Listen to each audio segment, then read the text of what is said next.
memorized the cassettes and spent endless hours listening to the members and their extended band family tell their stories and share their thoughts. The interviews provided original insights beyond what I could have imagined, leading me to a deeper understanding, not only of this era, but of the band's entire history and the members' personalities and motivations, as well as their relationships with one another. There's a symmetry in Kirk's interviews playing such a central role in this book. He is the reason I became an Allman Brothers band insider in the first place. Our relationship began grounded in mutual professional respect and blossomed over 30-plus years into one of my most valued and important friendships. Kirk was with me every step of the way in writing Brothers and Sisters. The sources for quotes used in the text are detailed in the book's notes. Anything that is not documented comes from my own interviews. Preface. The 5-year period between Duane Allman's 1971 death and the Allman Brothers Band's 1976 breakup was a remarkable run for the group, one that helped not only shape rock history but the era's American culture and politics. The band was at the center of several conflicting strands of society, sometimes straddling seemingly disparate divides. They worked to elect President Carter, a progressive politician who was dedicated to civil rights, even as they used the Confederate flag in their imagery, despite including 2 black members. They were intimately linked to both the Grateful Dead and Lynyrd Skynyrd.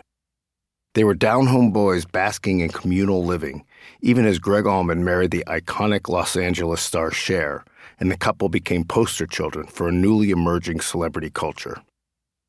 The Allman Brothers Band was at the center of mid-1970s American culture, rubbing shoulders with the wide range of fascinating, crucial characters who passed through these pages. Not only Jimmy Carter and Cher, but also Native American activists, Bob Dylan, Jerry Garcia, Geraldo Rivera, promoter Bill Graham, and filmmaker Cameron Crowe.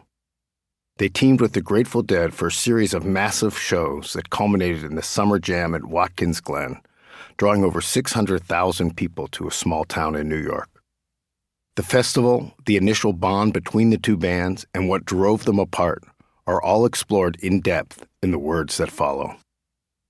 Remarkably, the Allman Brothers played this central role during a period when most people didn't even think they could still exist, following the death of their inspirational founder and leader, Duane Allman, which occurred just as they were on the verge of stardom. After a few years of scuffling, the band had broken through with their 3rd release, the live double album at Fillmore East, which captured the original 6-piece band in full flight, effortlessly mixing rock and blues in an improvisational approach grounded in jazz.